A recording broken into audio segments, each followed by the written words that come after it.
2014 में प्रधानमंत्री मोदी जी के नेतृत्व में हमारी जब सरकार आई तो विशेष रूप से जम्मू कश्मीर में इंफ्रास्ट्रक्चर, रोड इंफ्रास्ट्रक्चर का विकास करने की योजना हमने तैयार की।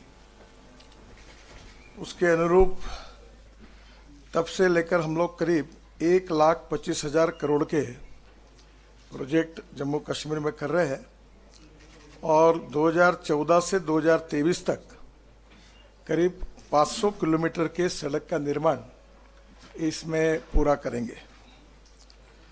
जम्मू कश्मीर में करीब 45,000 करोड़ की लागत से 133 किलोमीटर लंबाई की 41 महत्वपूर्ण टनलों का निर्माण कराया जा रहा है और इसमें लगभग सभी जगह पर काम शुरू है।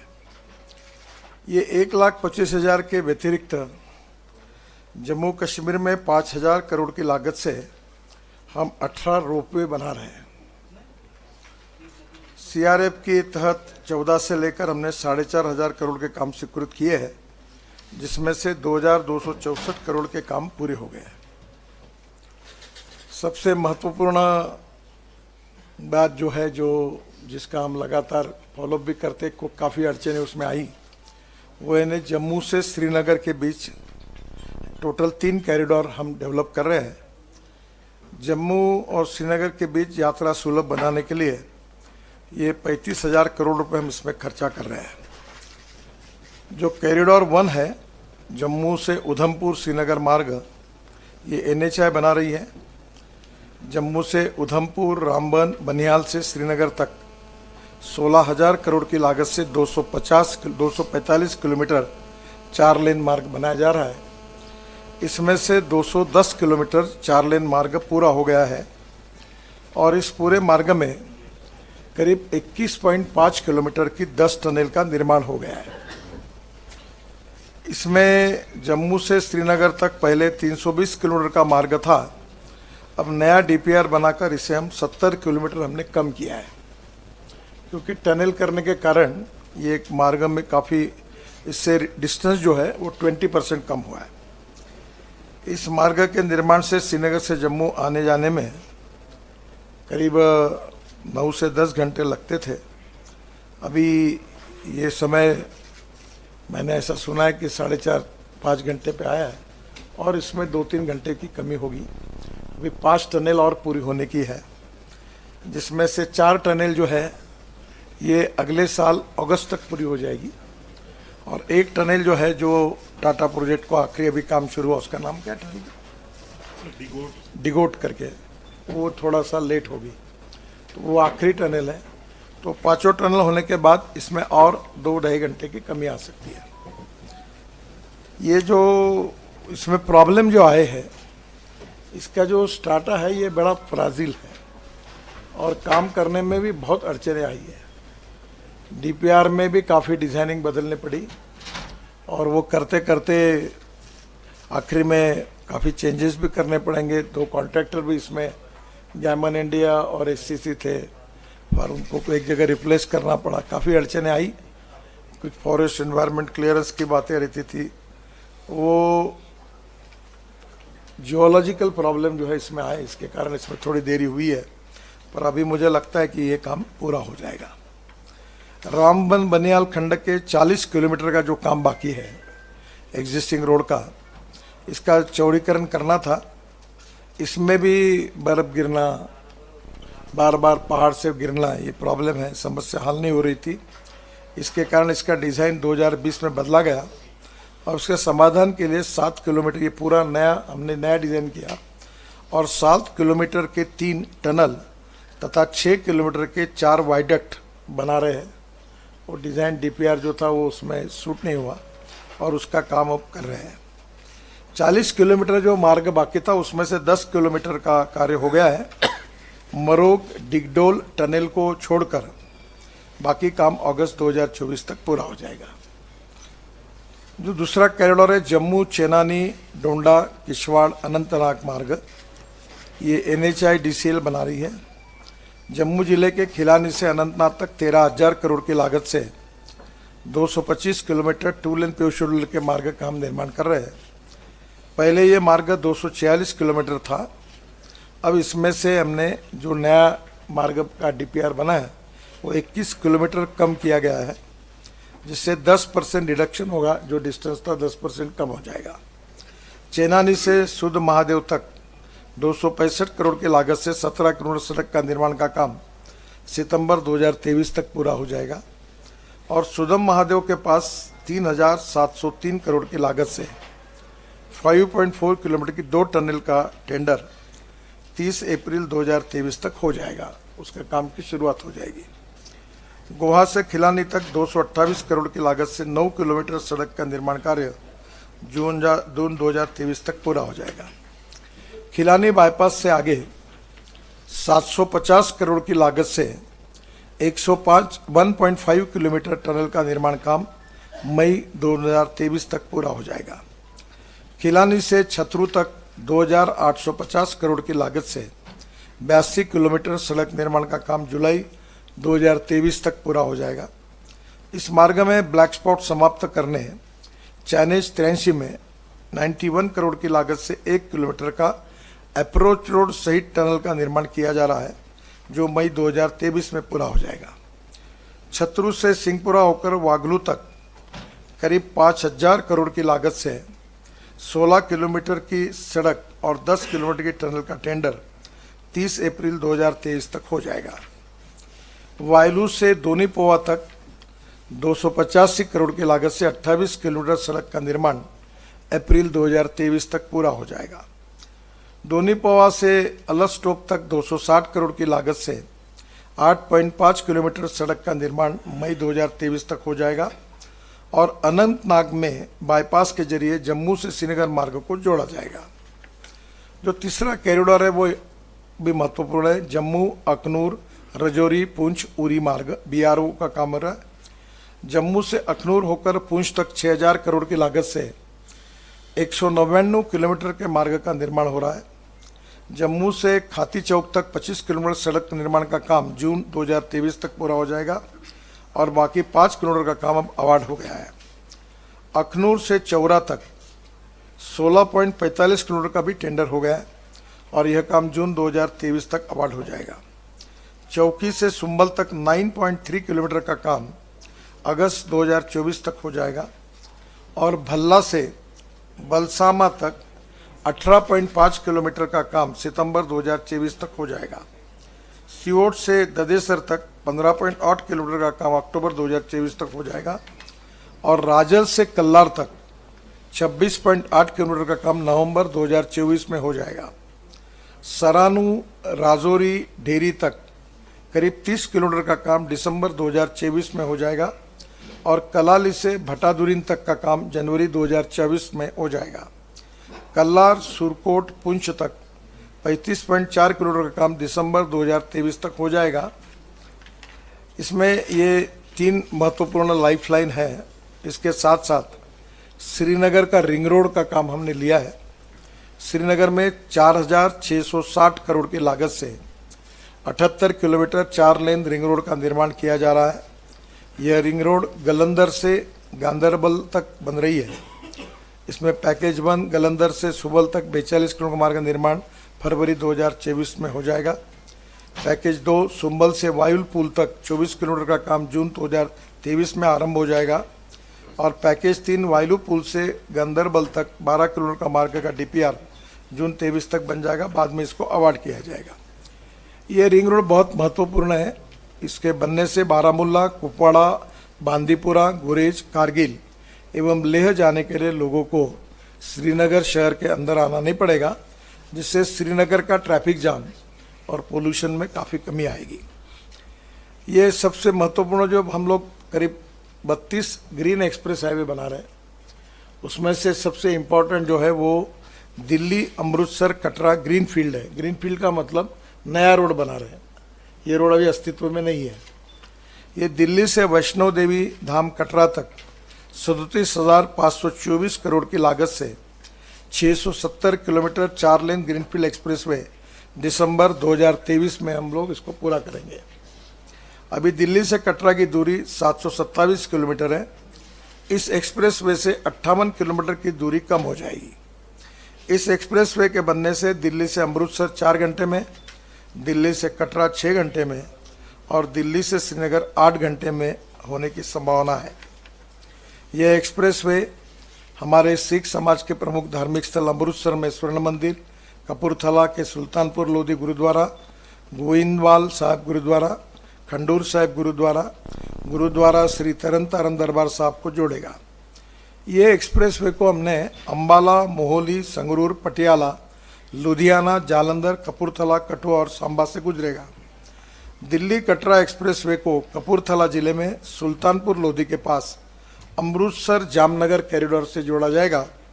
इस कॉरिडोर के माध्यम से जम्मू से राजस्थान, गुजरात की कनेक्टिविटी डायरेक्ट हो जाएगी, तो ये भी बहुत इंपॉर्टेंट कॉरिडोर है। दिल्ली में कुंडली, पलवल, मानेसर, ये जो केएमपी है उसके जसोर खेड़ी गांव से आरंभ होकर हरियाणा में एक्सप्रेसवे 143 किलोमीटर बन रहा है। इसमें 63 किलोमीटर का मार्ग बन गया है, बाकी 80 किलोमीटर का काम 2023 में पूरा हो जाएगा। यह एक्सप्रेसवे पंजाब की लंबाई 402 किलोमीटर है, जिसमें 280 किलोमीटर में निर्माण कार्य चल रहा है। 30 किलोमीटर का मार्ग पूरा बन गया है और 92 किलोमीटर का काम जून 2023 में आरंभ हो जाएगा। जम्मू कश्मीर में एक्सप्रेसवे की लंबाई 124 किलोमीटर है। इसमें 91 किलोमीटर का काम चल रहा है और बाकी 33 किलोमीटर का काम जून 2023 में शुरू हो जाएगा। जो हमारी टनल है विशेष रूप से जो महत्वपूर्ण है, और मैं ये मानता हूँ कि ये स्टेट ऑफ आर्ट टनल है, जिसको देखने का आज हमें सौभाग्य मिला।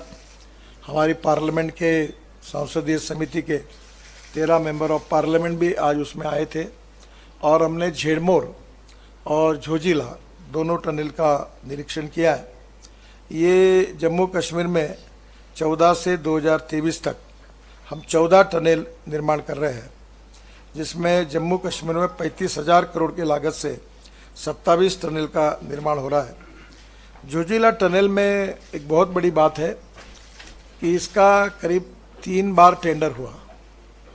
चौथी बार इसकी एस्टिमेट कॉस्ट आई 12,000 करोड़ और हमने इसमें काफ़ी मेहनत की, अधिकारियों ने भी की, एसोसिएम करके दिल्ली में कमर्शियल ऑर्गेनाइजेशन बिजनेस उनके साथ हमने वर्कशॉप किए, रिसर्च किया और इस टनल पर हमने 5,000 करोड़ रुपए की बचत की। ये टनल 13.14 किलोमीटर है, आशिया की सबसे लॉन्गेस्ट टनल है और -26 डिग्री पर वहाँ काम कर रहे लोग। बीच में जो बर्फबारी हुई उसमें 2 लोगों की मृत्यु भी हो गई, पूरी मशीनें उद्ध्वस्त हो गई। उसके बाद भी प्रतिकूल परिस्थिति में काम चल रहा है। 38% काम पूरा हुआ है। हम अंदर से टनल को भी देख के आए और जल्दी ये टनल जो है ये पूरी करने की हमारी कोशिश है। सोनबर्ग बालटाल खंड में नीलगरा टनल एक दूसरी इसके साथ जुड़ी हुई है। ऐसे इसी प्रकार से ये दोनों काम जो है आज माननीय एलजी साहब ने मुझे कहा है कि अक्टूबर में रोड और ये टनल ये जेड़मोर ये पार्ट में कुछ हम ओपन कर देंगे, क्योंकि अक्टूबर में विंटर के कारण फिर से बर्फबारी होगी। तो सोनबर्ग का मार्ग जो बंद होता है वो अक्टूबर में हमने ये शुरू कर दिया, तो निश्चित रूप से वो मार्ग बंद नहीं होगा। तो हमने ये तय किया है कि इस बार अक्टूबर में पार्टली इस काम की हम ओपनिंग कर देंगे और शुरुआत कर देंगे। झेड़मोर टनल भी है करीब 3,000 करोड़ की, 6.5 किलोमीटर, जैसे मैंने कहा कि अक्टूबर में इसका लॉन्च करेंगे। फिर सिंहपुरा वायलू में इसका टेंडर फरवरी 2023 में हो जाएगा। फिर इसका पीरियड काफ़ी है, 3 साल लगेंगे इसको पूरा होने में। सूद महादेव के पास सुरंग मार्ग का निर्माण 5.4 किलोमीटर, ये करीब 3600 करोड़ का है। ये भी दिसंबर 2027 तक पूरा होगा। चेनानी नाशरी के बराबर में टनल का निर्माण 10 किलोमीटर 2000 करोड़ का, ये अक्टूबर 2023 में इसका डीपीआर बन जाएगा। साधना पास सुरंग मार्ग का निर्माण 6.5 किलोमीटर 1300 करोड़, ये जून 2023 में इसका डीपीआर हो जाएगा। मारोक से डिंगडोल के बीच 4 लेन टनल का निर्माण, ये करीब 1100 करोड़ का है। अगस्त 2025 इसका टाइम है, पर इसका महत्व देखते हुए इसको जितना कम कर हो सकता है जल्दी इसकी कोशिश हम कर रहे हैं। डिगडोल से खुनी नाला तक 4 लेन टनल का निर्माण, ये भी करीब 751 करोड़ का है, दिसंबर 2023 में बन जाएगा। खिलानी बाईपास में टनल 1.5 किलोमीटर 750 करोड़, दिसंबर 2023 में पूरा हो जाएगा। अखनूर पुंछ मार्ग पर सुंबल टनल का निर्माण 2.7 किलोमीटर 600 करोड़, अगस्त 2024 में हो जाएगा। अखनूर पुंछ मार्ग पर भीम बरगली टनल का निर्माण 1.1 किलोमीटर 231 करोड़, अप्रैल 2024 में बन जाएगा।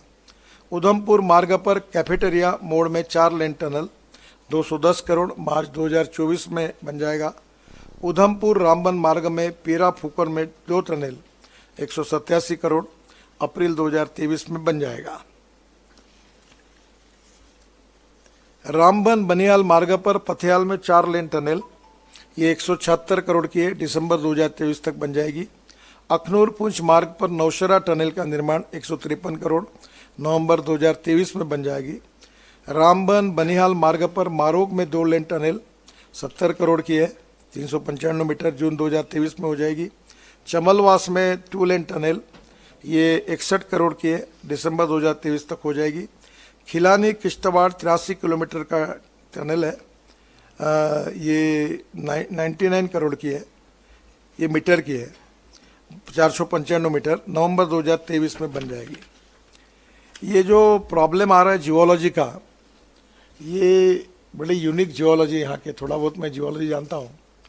ये पूरे एशिया में, पर्टिकुलर इस एरिया में वो जो फ्राजिल डाटा है वो एक बहुत बड़ी समस्या है। आपको पता होगा कि ये जियोलॉजी, जियोफॉर्मोलॉजी, मिनरोलॉजी, क्रिस्टोग्राफी अनेक सब्जेक्ट्स है। तो जियोलॉजिकल एक्सपर्ट का ओपिनियन लिया गया तो ये इतना ही फ्राजिल है, यहाँ कुछ टिकता ही नहीं, वो गिर जाती है। तो यहाँ जियोलॉजी में एक मोहा स्केल ऑफ हार्डनेस थी जो रॉक का हार्डनेस गिनती थी, talc, gypsum, calcite, apatite, orthoclase, quartz, corundum, diamond. तो डायमंड सबसे हार्डेस्ट होता है, पर यहाँ तो ये इतना है कि ये पहले दूसरे नंबर पे आता है, तो वो एक समस्या है और इसके कारण ही ये काम में काफ़ी कुछ प्रॉब्लम आए हैं। तो जम्मू कश्मीर ने पहाड़ी शरण में वहाँ भी भूस्खलन होने के कारण बाईपास करने के लिए 700 करोड़ की लागत से हम 6 बाईपास का निर्माण कर रहे हैं। बनियाल में 224 करोड़ की लागत से 2.3 किलोमीटर 4 लेन बाईपास का काम जनवरी 2024 में पूरा हो जाएगा। रामबन में 280 करोड़ की लागत से 2.5 किलोमीटर 4 लेन बाईपास मई 2023 में बन जाएगा। और खेलानी से खानाबल मार्ग पर दोनी पोवा अलस्टॉप से आशाजीपुरा के लिए 57 करोड़ की लागत से 8 किलोमीटर का बाईपास निर्माण करने जुलाई 2023 में हो जाएगा। जम्मू श्रीनगर मार्ग पर चंद्रकोट में 32 करोड़ की लागत से हम बाईपास निर्माण कर रहे हैं, वो भी 23 में हो जाएगा। सेरीज के नॉर्थ वेस्ट में वो भी बाईपास बना रहे हैं। रामबन बनियाल मार्ग पर मक्करकोट, वहाँ भी प्रॉब्लम आए, वो भी बाईपास कर रहे हैं। तो ये हमने भी काफ़ी उसमें सोल्यूशन निकाले हैं। एक ब्रिज का भी निर्माण कर रहे, जम्मू, उधमपुर, डोडा, किश्तवाड़ में हम 11 बड़े ब्रिज बना रहे हैं, 11 छोटे ब्रिज का निर्माण कर रहे हैं। जम्मू में 5 और उधमपुर में 7 ब्रिज बन चुके हैं। इसके अलावा नाशरी धलवास खंड में 114 करोड़ की लागत से 7 छोटे पुलों का निर्माण अक्टूबर 2023 में हो जाएगा। और रामबन, रामसू, चमलवास खंड में 40 करोड़ की लागत से 7 छोटे पुलों का निर्माण 2024 जनवरी में हो जाएगा। मकरकोट, रामसू, नचलाना खंड में 246 करोड़ की लागत से 10 छोटे पुलों का निर्माण, ये भी 2024 तक हो जाएगा। जो माननीय उपराज्यपाल जी ने, मनोज सिन्हा जी ने अमरनाथ के मार्ग की घोषणा की थी और बाबा अमरनाथ के दर्शन के लिए वो बहुत महत्वपूर्ण है, तो उन्हीं के प्रस्ताव पर हमने स्वीकृति दे दी है। और आज मैं 5300 करोड़ की लागत से 110 किलोमीटर 4 लेन 2 लेन प्योर शोल्डर मार्ग निर्माण करने की घोषणा करता हूँ। ये बहुत इम्पोर्टेंट है। खानाबल से चंदनवाड़ी तक 1800 करोड़ की लागत से 73 किलोमीटर 4 लेन मार्ग का डीपीआर जुलाई 2023 में हो जाएगा। चंदनवाड़ी से पंचतरणी होकर बालटाल तक 3500 करोड़ की लागत से 37 किलोमीटर 2 लेन प्योर शोल्डर का मार्ग का डीपीआर अक्टूबर 2023 में हो जाएगा। इस मार्ग में शेषनाग और पंचतरणी के बीच 10.8 किलोमीटर का टनल बनाया जाएगा, जिससे यात्रियों को भूस्खलन और हिम जो बर्फबारी होती है उससे गिर जाते हैं, उससे राहत मिलेगी। पंचतरणी से अमरनाथ जी की पवित्र गुफा तक 5 किलोमीटर 5.5 मीटर चौड़ा पक्का पैदल पथ बनाया जाएगा, जिसमें मार्ग के दोनों तरफ सुरक्षा के लिए बैरिकेड बनाए जाएंगे। अमरनाथ पवित्र गुफा की यात्रा का समय में बहुत कमी आएगी। अभी अमरनाथ की पवित्र गुफा की यात्रा में 3 दिन का समय लगता है।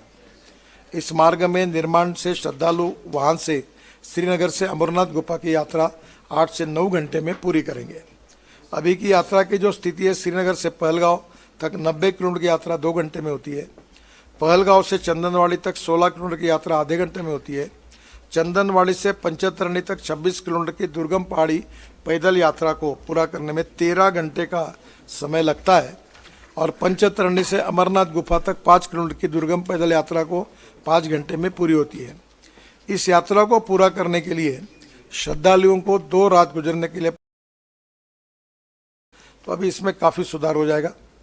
एक मुगल रोड निर्माण करने की मांग जब भी जो भी मुख्यमंत्री बनते थे और मुझे मिलते थे, तो बार बार इसकी मांग सब जगह से होती थी। तो आज मैं घोषणा कर रहा हूँ कि ऐतिहासिक मुगल रोड जो है जम्मू जिले के पूंछ से दक्षिण कश्मीर में शोपिया को जोड़ता है, तो 6,842 करोड़ की लागत से 60 किलोमीटर 2 लेन प्योर शोल्डर मार्ग तथा 10 किलोमीटर 2 लेन प्योर शोल्डर मार्ग की टनल बनाई जाएगी। 1900 करोड़ की लागत से 60 किलोमीटर के मार्ग का डीपीआर अगस्त 2023 में बन जाएगा। पीर की गली में करीब 5,000 करोड़ की लागत से 10 किलोमीटर 2 लेन प्योर शोल्डर टनल का डीपीआर अक्टूबर 2023 में बन जाएगा और ये मार्ग सर्दी के मौसम में बंद हो जाता है, जिसमें लोगों को बहुत तकलीफ होती है। अब इस मार्ग में 69 ये जो हिमस्खलन है स्थान आते पीर की गली में टनल बनाकर इसे बाईपास कर दिया जाएगा। यहाँ स्नो प्रोटेक्शन के लिए स्नो गैलरी बनाकर मार्ग परिवर्तित किया जाएगा। इस मार्ग और टनल निर्माण से मुगल रोड के में ऑल वेदर कनेक्टिविटी पूरे साल भर ये पोर्ट उपयोग में आएगा। जो जम्मू कश्मीर में हम रोपवे बना रहे हैं, उसमें जम्मू के शिवखेड़ी में 170 करोड़ की लागत से 2 किलो रोपवे का टेंडर हो गया है। मई 2023 तक यह काम अवार्ड हो जाएगा। श्रीनगर के शंकराचार्य मंदिर में 60 करोड़ की लागत से 1 किलोमीटर रोपवे का टेंडर जुलाई 2023 में हो जाएगा। बालटाल से अमरनाथ पवित्र गुफा तक 750 करोड़ की लागत से 9 किलोमीटर रोपवे का टेंडर नवंबर 2023 में हो जाएगा।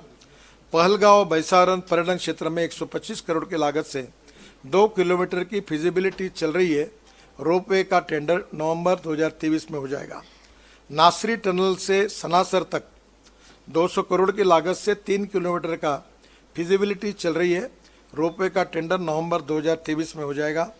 भद्रवा में सोजर पर्यटन क्षेत्र में 375 करोड़ की लागत से 7 किलोमीटर रोपवे का निर्माण कार्य, इसका टेंडर हो गया है, ये 2023 तक पूरा हो जाएगा।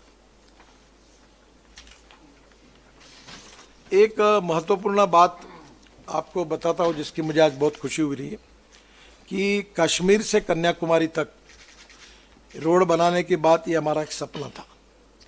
अभी हिमाचल प्रदेश के मनाली से रोहतांग पास जो है ऊपर जाने के लिए 3.5 घंटे लगते थे। अभी वहाँ हमने अटल टनल बनाई जिससे 8 मिनट में हम बाहर आते हैं और वहाँ से आने के बाद लद्दाख और लेह तक हम लोग 4 टनल बना रहे हैं। बीआरओ का भी साथ ले रहे हैं और ये 4 टनल बनाकर लद्दाख ले आएंगे। लद्दाख लेह के बाद हम कारगिल के तरफ आएंगे, जोजिला टनल आएगी, जोजिला टनल से झेड़मोर टनल आएगी, उससे श्रीनगर आएंगे और श्रीनगर जम्मू रास्ते से जाकर हम लोग कटरा जो ग्रीन एक्सप्रेस है उसको कनेक्ट होंगे, वहाँ से दिल्ली जाएंगे, दिल्ली से दिल्ली मुंबई एक्सप्रेस हाईवे को जुड़ेंगे। पर दिल्ली मुंबई एक्सप्रेस हाईवे मुंबई तक जाता है और अभी नॉर्थ से साउथ जाना होगा तो हम लोग मुंबई जाते हैं और मुंबई से पूना जाते हैं और पूना से 2 रूट है, कोल्हापुर और सोलापुर, फिर बेंगलोर, मंगलोर, हैदराबाद, चेन्नई जाते हैं। पर अब हम नया रोड बना रहे हैं, सूरत से नासिक, नासिक से अहमदनगर, अहमदनगर से सोलापुर, सोलापुर से करनूल। ये ग्रीन है, अभी तक रोड अस्तित्व में नहीं है और ये रोड बनने से दिल्ली से चेन्नई का डिस्टेंस 312 किलोमीटर कम हो जाएगा और ये करनूल से हैदराबाद, चेन्नई, बेंगलोर, मंगलोर, कोचीन, कन्याकुमारी, हैदराबाद, त्रिवेंद्रम, पूरे साउथ को अब यहाँ से जुड़े जाएंगे। हमारे यहाँ साउथ के एमपी आज मद्रास के बाकी सब लोग हैं जो आज इसमें आए थे, तो उनको भी आज खुशी होगी कि डायरेक्ट ये कन्याकुमारी तक, यानी रोहतांग पास अटल टनल से शुरू होकर जम्मू कश्मीर से जाते हुए डायरेक्ट कन्याकुमारी तक पहुंचने का सपना 2024 शुरू होने के पहले पूरा होगा। ये भी एक खुशी है। और एक बात सबसे महत्वपूर्ण है कि ये रोड बनने से क्या फ़ायदा होगा। तो मैं अभी देहरादून गया था, तो जब हमने ये रोड बनाया दिल्ली से देहरादून, अभी तो 2 घंटे में, और हरिद्वार 1.5 घंटे में, ये तो उसका निरीक्षण करने के लिए मैं गया था, वो अभी इस साल दिसंबर तक हो जाएगा। पर एग्जिस्टिंग रोड में जब काम हमने जो कुछ किया उसके कारण वहाँ का टूरिस्ट जाने वाला डबल हो गया। मैं ये मानता हूँ कि ये जो पूरा काम हम कर रहे हैं, ये जब पूरा होगा तो जम्मू कश्मीर में आने वाला टूरिस्ट 3 से 4 गुना बढ़ेगा। और आज मैंने गवर्नर साहब को कहा कि हिंदुस्तान से या दुनिया के लोग स्विट्ज़रलैंड जाते हैं, हमारा कश्मीर स्विट्ज़रलैंड से भी अच्छा है, जन्नत है।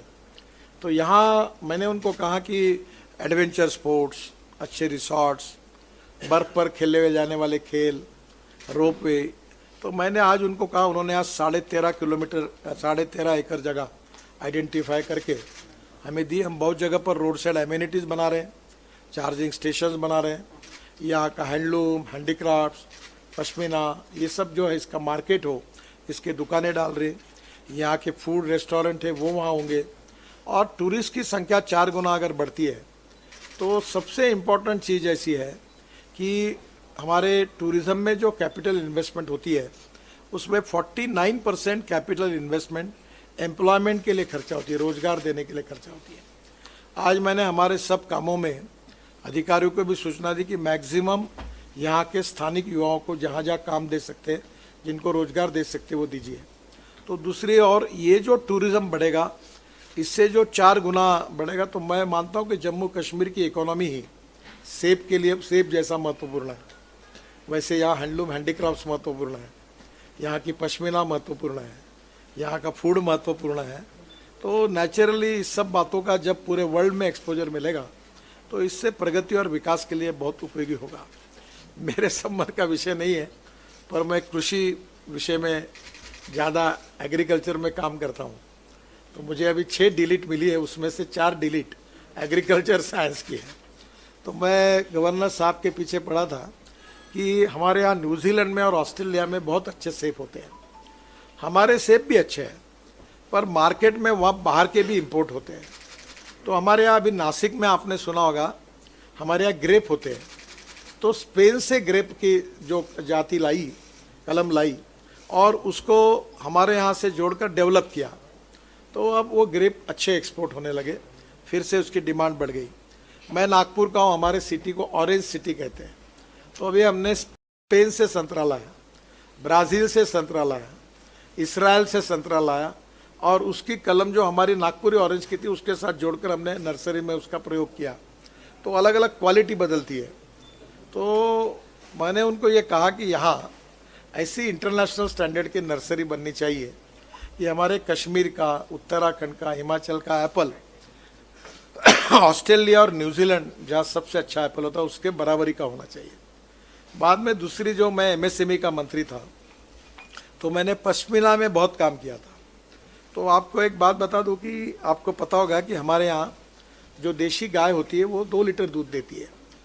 तो 1952 में हमारे यहाँ से गिर जात की गाय ब्राज़ील गई और वहाँ उन्होंने उसको विकसित करके वो 60 लीटर की गाय उनकी हो गई।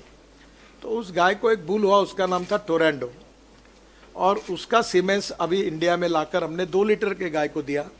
तो हमारे यहाँ 20 लीटर और 22 लीटर की गोरी हुई। अब हमारे यहाँ पास एक टेक्नोलॉजी है कि अब वो ये जो एम्ब्रियो ट्रांसफ़र, यानी आपको सिंपल भाषा में टेस्ट ट्यूब बेबी, वैसे अब टेस्ट ट्यूब गोरी तैयार होती है।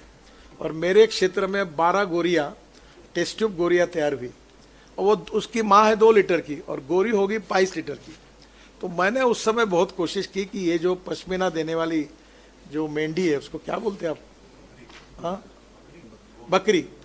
तो तो मैंने उनको कहा कि न्यूजीलैंड की जो ब्रीड है उसको इसके साथ ये करके, जैसे ये गाय में क्रांति हुई और धीरे धीरे पूरे देश में 20 लीटर वाली गाय होगी, तो मैंने गोबर से पेंट बनाया, हमने बहुत चल रहा है अच्छा।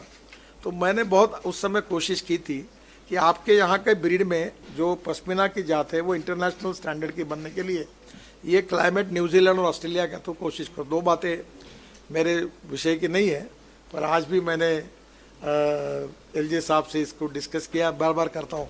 आज रात को उनने कहा कि उन अधिकारियों के साथ मीटिंग होगी। जम्मू कश्मीर समृद्ध बने, संपन्न बने, गांव गरीब मजदूर किसान का कल्याण हो और ये एक प्रगतिशील समृद्ध संपन्न बने और सबका साथ, सबका विकास, सबका प्रयास, यही बातों पर इसका विकास हो, यही हम सबकी कल्पना है। और मोदी जी के नेतृत्व में इसको और अच्छी तरह डेवलप करने की कोशिश भी हम करें। नई इंडस्ट्री आ रही है, रिसोर्ट्स आ रहे हैं, यहाँ स्थानिक लोगों को काफ़ी इसमें रोजगार मिलेंगे और ये प्रदेश को अच्छा होगा। हम रोड इंफ्रास्ट्रक्चर में आने वाले करीब 3-4 साल में जम्मू कश्मीर के रोड नेटवर्क को अमेरिका के बराबर बनाएंगे, इतना अच्छा रोड नेटवर्क कराएंगे। इस मिशन को लेकर हम काम कर रहे हैं। जम्मू कश्मीर के सरकार का हमको बहुत सहयोग मिला, यहाँ के जनता का भी सहयोग मिला। फॉरेस्ट, एनवायरनमेंट, बाकी जियोलॉजिकल प्रॉब्लम आती है, पर एक अच्छी तरह से हुआ। और आज हमारे मेंबर ऑफ पार्लियामेंट की कमेटी आकर उन्होंने भी दोनों टनल का निरीक्षण किया, तो मैं आप सबके प्रति बहुत बहुत धन्यवाद देता हूँ। आपको इसी विषय से संबंध में अगर मुझे पूछना है तो पूछिए। बहुत बहुत धन्यवाद। बताइए।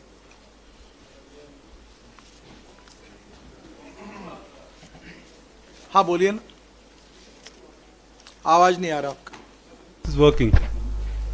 हाँ So my बोलिए। name is Nazir Masoodi. I work for NDTV. पिछले साल मई में 10 laborers were killed when a under construction tunnel caved in Ramban. आपके मंत्रालय ने एक probe order किया. A committee, 3-member committee was constituted, and it was said that it will give its report within 15 days. And the culprits will be brought to justice because the basic protection, the safety measures appears to have been compromised. So what has happened to that probe, and has anybody been held accountable? Because the way we see almost every day, even today, landslides are coming, lives of people are at risk, property. I mean, recently the army sir, convoy was hit by उनके ऊपर कार्रवाई landslide. की और मैं इसलिए आपको भी बार बार ये मतलब समझाने की कोशिश कर रहा था कि पर्टिकुलर ये जिसका उल्लेख कर रहे उसमें जो जियोलॉजिक पॉइंट ऑफ व्यू जो स्टार्टा है, एक तो ऐसा है कि हम रोड बनाना ही छोड़ दें, वहाँ जैसा है वैसा चले, या दूसरी और इसमें अल्टरनेटिव निकालें, और ये बहुत कठिनाई है। इसके लिए हमने 3 मैन कमेटी अपॉइंट की थी, 4 लोगों को डिबार भी किया है। पर प्रश्न ये है कि ये इतनी विचित्र स्थिति है वहाँ, और ये हमारे यहाँ जैसे दक्कन में ब्लैक रॉक होता है तो वहाँ प्रॉब्लम नहीं होता, ये रॉक है ही नहीं है, यहाँ भी खोदो वहाँ गिर जाता है। तो इसके कारण प्रॉब्लम आए थे। जैसे ये वायोलेशन हुआ, इसके ऊपर हमने 4 लोगों को डिबार किया और कार्रवाई की।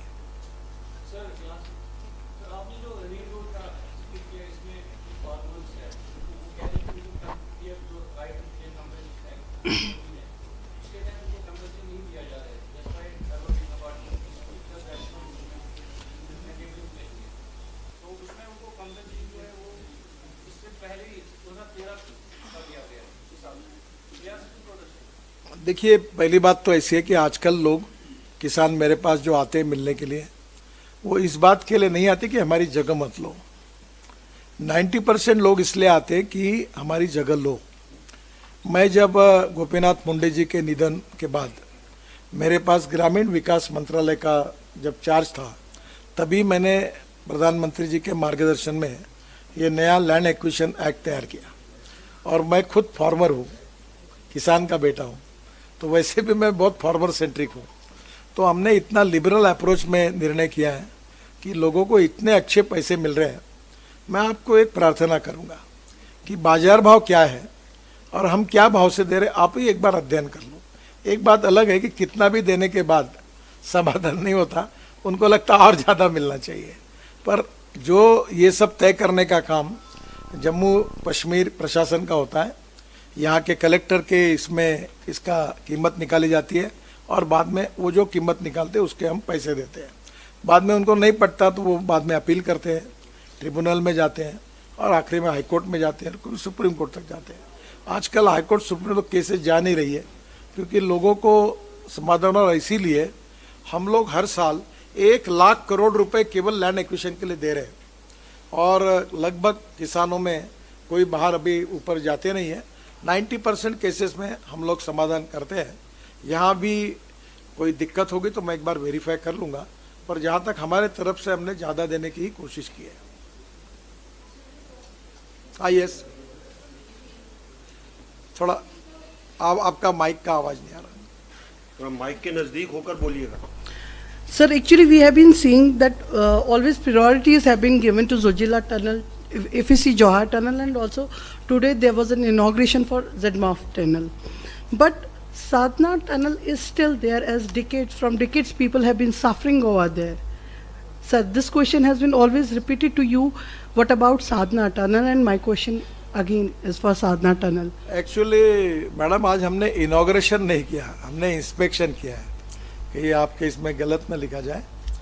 और मैडम आपको तो मैंने बताया कि हम 1,25,000 करोड़ के काम कर रहे हैं, अब उसमें से और भी बैलेंस में काम है और धीरे धीरे हम लोग ये पूरा करने के बाद जो बाकी भी काम बैलेंस है उसका ज़रूर विचार करेंगे। आपकी जो साधना टनल की बात की है, मेरे पास अभी उसकी एग्जैक्ट जानकारी नहीं है कि ये NHI DCL के पास है कि NHI पे, ये कौन से रोड पे आती है? Sir, as people are still suffering, border, Kupwara, Tangdar, Kupwara. Sir, Tangdar, Kupwara sector. Madam मुझे बताया जा रहा है कि that is the road is not with us, that is with the BRO. Still, I will confirm it, what exactly the problem is, and then I will try to find out way out for that.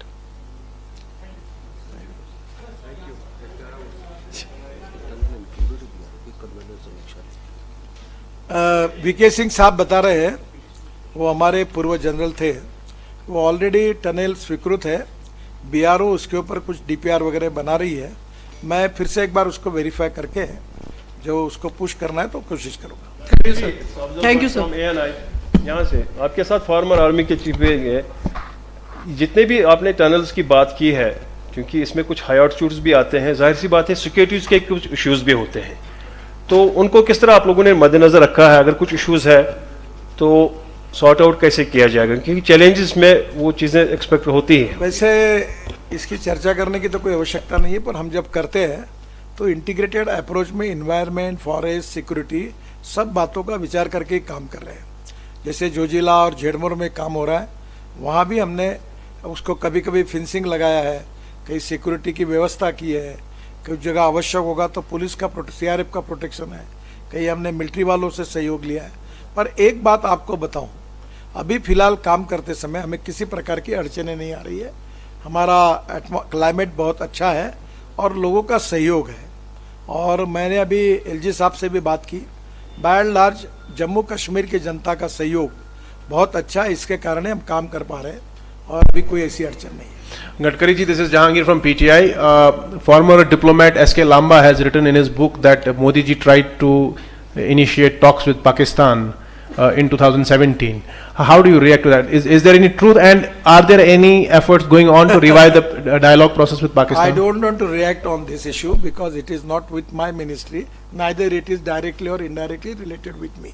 You have an appropriate question. When the foreign minister will be here, you can ask him this question. मुझे लगता है आपको भी जाना है सबको। हाँ sir, mic पे बोलिए। MHA की तरफ से स्टेटमेंट दिया गया कि जम्मू कश्मीर में जो सिक्योरिटी सिचुएशन है वो सिग्निफिकेंटली इम्प्रूव हुई है, तो क्या does the government have plan to review the AFSPA in J&K? Sir, it is a question related with the law and order, where the LG is the in charge and the Home Ministry is in charge. My focus is on my work, my project, my tunnels, my roads. If you want to ask any question about my department, I will be happy as the person to give the answer for that. Sir, I have a question. Thank you very much. Last question. Sir, I have a question concerning the environment. Sir, you are working in an ecologically fragile zones. Kashmir is ecologically fragile. What are the constraints and what are the norms that you are following concerning the environment while working in these zones? Actually, frankly speaking, ethics, economy, ecology and environment, these are the three important pillars of the society. At any cost, we want to protect ecology and environment. And I am the person who is constantly trying for alternative fuel, for reducing pollution of the fossil fuel. We are in electric, ethanol, methanol, biodiesel, bio-LNG, bio-CNG, green hydrogen and electric. As a minister, we are already propagating the alternative fuel because we want to reduce the pollution. I am working on the scheme of 65,000 crore infrastructure project near Delhi, outside Delhi, and where we want to reduce the pollution of Delhi. We are making lot of projects from Parali, different type of projects for protecting ecology and environment, and we don't want to violate anywhere where we want to protect ecology and environment. We will always try to see it, but we should have to establish the equilibrium between the development and ecology and environment by both the way with the cooperation of the people. Thank you. Thank you very much, sir. Namaskar.